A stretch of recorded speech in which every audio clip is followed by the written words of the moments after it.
নমস্কার বন্ধুরা, অর্ণব কিডস চ্যানেলে সবাইকে স্বাগত। চলে এসেছি আজকে জমজমাট একটি রেসিপি নিয়ে।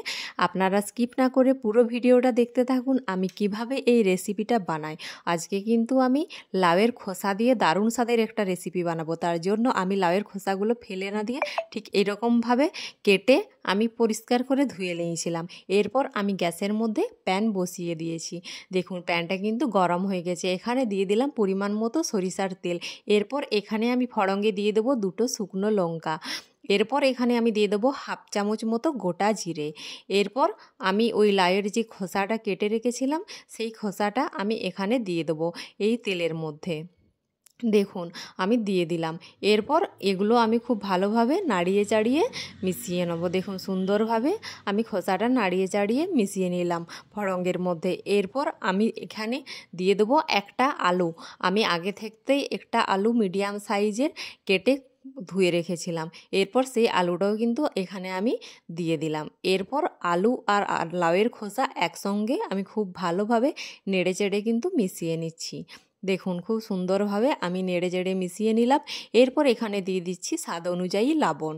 আপনারাও ঠিক এরকমভাবে বানাবেন, খেতে কিন্তু অসাধারণ লাগে। এরপর এখানে দিয়ে দিলাম হাফ টেবিল চামচ মতো হলুদের গুঁড়ো। এই হলুদের গুঁড়োটা দিয়েও আমি খুব সুন্দরভাবে নাড়িয়ে চাড়িয়ে কিন্তু একসঙ্গে মিক্স করে নিলাম। এরপর এটা আমি কিছুক্ষণের জন্য ঢেকে রেখে দেবো। কিছুক্ষণ পর আমি ফিরে এলাম। প্রায় 7 থেকে 8 মিনিট পর কিন্তু আমি ফিরে এসেছি। দেখুন আমার প্রায় এটা সেদ্ধ হয়েই গেছে।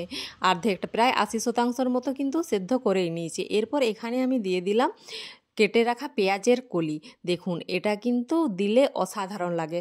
আর এই শীতের টাইমে পেঁয়াজ কলিটা আপনারা অবশ্যই পেয়ে যাবেন। তার জন্য কিন্তু এখানে আমি পেঁয়াজ কলি দিয়েই বানালাম। দেখুন এরপর এইগুলো আমি সব একসঙ্গে নাড়িয়ে চাড়িয়ে খুব ভালোভাবে কিন্তু মিশিয়ে নিলাম। এখানে কিন্তু কোনো রকম কোনো তেল বা বেশি মশলার কোনো প্রয়োজনই নেই। কিন্তু এই রেসিপিটা খেতে অসাধারণ লাগে। খুব কম তেল মশলাতেও এটা কিন্তু ভালোই লাগে খেতে। আপনারা অবশ্যই বাড়িতে ট্রাই করবেন। দেখুন বলতে বলতে আমার কিন্তু প্রায় রেডি হয়ে গেছে। কিছুক্ষণ ধরে নাড়াচাড়া করতেই কিন্তু আমার পুরোপুরি রেসিপিটাই রেডি হয়ে গেল। এরপর এখানে আমি দিয়ে দেবো 1 চামচ মতো পোস্ত। দেখুন আমি দিয়ে দিলাম শেষে 1 চামচ পোস্ত। এরপর পোস্ত দিয়ে আমি কিছুক্ষণ এটা একটু ভেজে নেব। তাহলেই কিন্তু আমার রেসিপি পুরোপুরিভাবে রেডি হয়ে যাবে। দেখুন দেখতে কত সুন্দর লাগছে, খেতেও কিন্তু এটা অসাধারণ লাগবে। আমার কিন্তু রেসিপি রেডি হয়ে গেছে। একটা সার্ভিং প্লেটের মধ্যে কিন্তু আমি নামিয়ে নিয়েছি। দেখুন আপনাদের যদি রেসিপিটা ভালো লেগে থাকে অবশ্যই আমার চ্যানেলটিকে সাবস্ক্রাইব করে দেবেন এবং লাইক ফলো শেয়ার কমেন্ট করতে একদমই ভুলবেন না।